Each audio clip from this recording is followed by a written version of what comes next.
DNA daily need analysis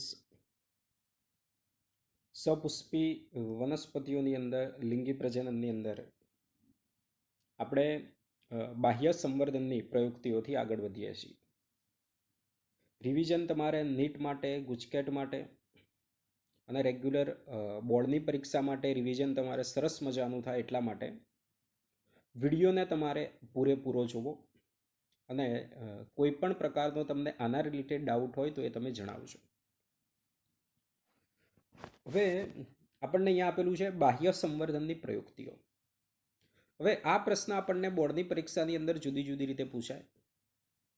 પરપરાગનયનને ઉત્તેજવા માટેની પ્રયુક્તિઓ સમજાવો એ રીતે આપણને પૂછાય, બરાબર. અથવા તો આપણને પૂછાય કે સ્વપરાગનયનને અટકાવવા માટેની પ્રયુક્તિઓ અને પરપરાગનયનને ઉત્તેજવા માટેની પ્રયુક્તિઓ કઈ છે. આ રીતે આપણને જુદી જુદી રીતે પ્રશ્ન પૂછાઈ શકે છે. હવે મોટા ભાગની સપુષ્પી જે વનસ્પતિઓ હોય એ દ્વિલિંગી પુષ્પોનું નિર્માણ કરે છે. દ્વિલિંગી પુષ્પો કે એક જ પુષ્પની અંદર પુકેસર અને સ્ત્રીકેસર આવેલું હોય અને તેને લીધે શું થાય તો કે પોતાના જ પુષ્પની પરાગરજ પોતાના જ પુષ્પના પરાગાસનના સંપર્કમાં આવવાનું પસંદ કરે છે અને જે થયું એને આપણે કહેવામાં આવે સ્વપરાગનયન. હવે શું થાય, સતત જો સ્વપરાગનયન થાય તો એના પરિણામે અંતઃસંવર્ધન દબાણ સર્જાતું હોય છે. હવે અંતઃસંવર્ધન દબાણ એટલે શું તો કે એના ને એના જે પણ જનીનો જે આવેલા હોય છે, બરાબર. ઘણી વખત એવું થાય કે નવા લક્ષણો ના આવે, પ્રશ્ચન જનીનો હોય જમા થતા હોય એટલે લાંબા ગાળે જે છે એ વનસ્પતિને એ નુકસાનકારક કોઈ પણ જે સજીવ હોય તો એ વારંવાર અહીંયા સ્વપરાગનયન કરવામાં આવતું હોય તો અંતઃ સંવર્ધન દબાણ સર્જાય. આગળના ચેપ્ટરોમાં પણ આપણે પ્રાણીઓનું જે સંવર્ધન છે એમાં પણ આપણે સવિસ્તાર એને સમજીશું. હવે તો વનસ્પતિને શું કરવું છે, સ્વપરાગનયન અટકાવવું છે અને સ્વપરાગનયન અટકાવવું અને વનસ્પતિને પરપરાગનયનને ઉત્તેજવું છે. કોને ઉત્તેજવું છે? પરપરાગનયનને. તે પરપરાગનયનને ઉત્તેજવા માટે જુદી જુદી પ્રયુક્તિઓ વનસ્પતિ વિકસિત કરતી હોય છે. આપણને અહીંયા બધું ભેગું આપી દીધેલું છે. આપણી જોડે થિયરી બોર્ડ માટે તૈયાર કરતા હોય તો આપણી જોડે નવનીતની બુક હોય તો એની અંદર જોવાનું, એ રીતે પ્રશ્ન આપણે લખવાનું, મુદ્દા પ્રમાણે આપણને એની અંદર આપેલું છે. તો પહેલી જે પ્રયુક્તિ અહીંયા આપેલી છે આપણને કે પહેલી પ્રયુક્તિની અંદર એવું થાય છે, હવે દ્વિલિંગી પુષ્પ છે એ જ પુષ્પનું પુકેસર અને સ્ત્રીકેસર બંને સાથે પરિપક્વ થાય અને બંને સાથે પરિપક્વ થાય તો એની અંદર સ્વપરાગનયન થાય. પણ જો બંનેમાંથી એક વહેલું મોડું પરિપક્વ થાય તો દાખલા તરીકે પુકેસર પરાગરજ મુક્ત કરી દે પરંતુ પરાગાસન એને ગ્રહણ કરવા માટે હજુ પરિપક્વ થયેલું ના હોય તો એમાં એ સ્વપરાગનયન થવાનું નથી. તો આ એક પહેલી પ્રયુક્તિ એવી છે કે પરાગાસન ગ્રહણશીલ બને તે પહેલા જ પરાગરજ મુક્ત થાય. પરાગાસન ગ્રહણશીલ બને તે પહેલા જ પરાગરજ જે છે મુક્ત થઈ ગયેલી હોય. એનું જે ઉદાહરણ છે સૂર્યમુખી છે. એટલે પરાગરજ પહેલા મુક્ત થઈ જાય અને પરાગાસન જે છે પછી ગ્રહણશીલ બને છે, બરાબર. અથવા તો પરાગરજ મુક્ત થાય તેના ઘણા સમય પહેલા પરાગાસન ગ્રહણશીલ બની જાય. પામ જે હોય એની અંદર આવું થઈ શકે છે. તો આ આપણે પહેલી પ્રયુક્તિ પૂરી થઈ. બીજી પ્રયુક્તિ આપણે જોઈએ. કેટલીક જાતિઓમાં પરાગાશય અને પરાગ આસન જુદા જુદા સ્થાને આવેલા હોય છે. એના પરિણામે શું થાય કે તે જ પુષ્પના પરાગાસનના સંપર્કમાં એ ક્યારે આવતું નથી. એટલે કેટલીક જાતિઓમાં પરાગાશય અને પરાગાસન જુદા જુદા સ્થાને આવેલા હોય છે અને જેથી તે જ પુષ્પના પરાગાસનના સંપર્કમાં પરાગરજ ક્યારેય આવી શકતી નથી. આવું આપણને જોવા મળે છે પ્રિમ્યુલાની અંદર. આવું કોની અંદર જોવા મળે છે? પ્રિમ્યુલાની અંદર આવું આપણને જોવા મળે છે. ફરીથી બોલું છું, પ્રિમ્યુલા નામની વનસ્પતિની અંદર આવું જોવા મળે છે. અને આ બંને પ્રયુક્તિઓ જે છે એના દ્વારા સ્વફલન આપણે અવરોધી શકાય છે. ત્રીજી પ્રયુક્તિ કે જે અંતઃસંવર્ધનને અટકાવે છે. ત્રીજી પ્રયુક્તિ કઈ છે? અંતઃસંવર્ધનને એ પ્રયુક્તિ અહીંયા અટકાવે છે. તો ત્રીજી પ્રયુક્તિ જે છે અંતઃસંવર્ધનને અટકાવે, અને એ છે સ્વયં અસંગતતા છે. શું છે? સ્વયં અસંગતતા, સેલ્ફ ઇનકમ્પેટેબિલિટી. અને આખી આ એક જનનિક ક્રિયાવિધિ છે.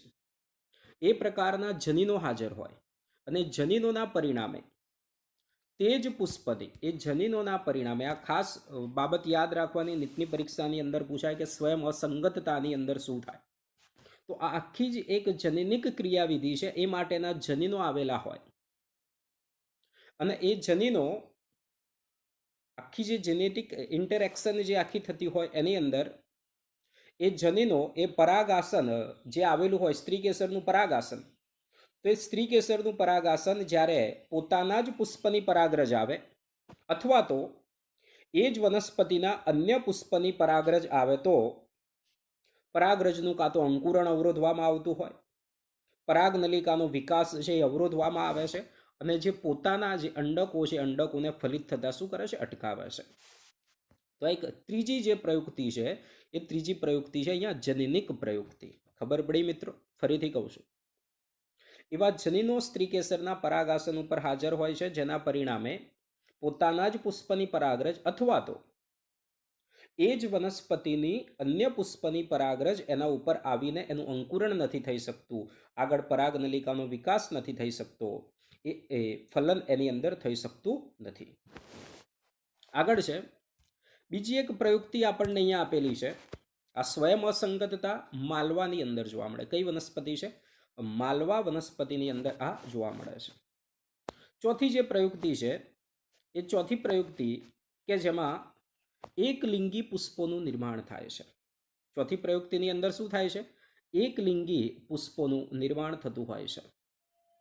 જો નર અને માદા બંને પ્રકારના પુષ્પો એક જ વનસ્પતિ ઉપર ઉગતા હોય તો આપણે એને કહીએ છીએ એક સદની. નર અને માદા પુષ્પો બંને એક જ, બંનેનું ઘર એક જ છે, એક જ છોડ છે, એના ઉપર નર અને માદા પુષ્પો આવેલા હોય તો એને કહીએ આપણે એક સદની. ઉદાહરણ તરીકે દિવેલા અને મકાઈ.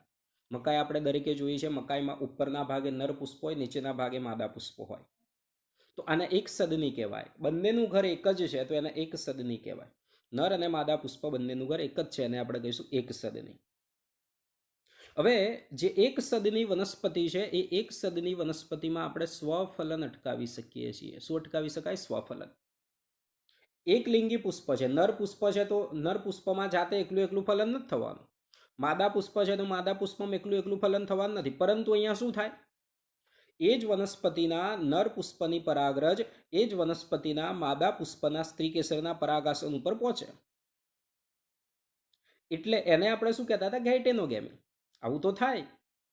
એટલે એક સદની વનસ્પતિમાં સ્વફલન અટકાવી શકાય, પરંતુ આપણે ગેઇટેનોગેમી અટકાવી શકતા નથી. આ બાબત આપણે એમસીક્યુ માટે ખાસ યાદ રાખવી. ઘણી વખત આ એમસીક્યુની અંદર આ જે બાબત છે એ બાબત ઘણીવાર અહીંયા એમસીક્યુની અંદર નીટના પ્રશ્નોની અંદર પૂછાઈ ગયેલી છે. તો એક સદની વનસ્પતિની વાત કરી. એક સદની બંનેનું ઘર એક જ છે, એક જ છોડ પર એક નર પુષ્પ માદા પુષ્પ આવેલા હોય છે. બીજી પરિસ્થિતિ આપણને અહીંયા આપેલી છે. બીજી પરિસ્થિતિની અંદર એવું છે કે અહીંયા નર અને માદા પુષ્પો જુદા જુદા છોડ ઉપર ઉત્પન્ન થાય. દાખલા તરીકે અહીંયા પપૈયાનું ઉદાહરણ આપેલું છે. આગળના ચેપ્ટરની અંદર તમને કહ્યું હતું, યાદ કરો, કયું બીજું ઉદાહરણ હતું? ખજૂરનું ઉદાહરણ હતું. કોનું ઉદાહરણ હતું? ખજૂરનું આપણને ઉદાહરણ આપેલું હતું દ્વિસદનીની અંદર. અહીંયા એક પપૈયું આપ્યું ને ખજૂર. તેમાં શું થાય? પપૈયાની અંદર નર છોડ અને માદા છોડ જુદો હોય. આપણે પરવરની વાત કરીએ તો પરવરમાં પણ નર છોડ માદા છોડ જુદો હોય.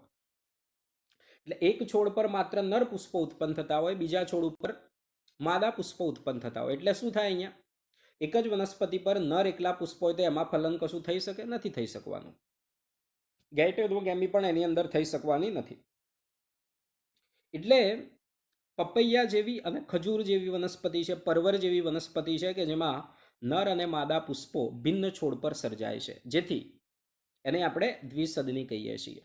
અને આવી પરિસ્થિતિ સ્વફલન અને ગેઇટેનોગેમી બંને શું કરે છે? અટકાવે છે. એટલે એમસીક્યુમાં આપણને પૂછાય સ્વફલન અને ગેઇટેનોગેમી આપણે અટકાવી શકીએ છીએ કોની અંદર? દ્વિસદની અંદર. માત્ર સ્વફલન કોની અંદર?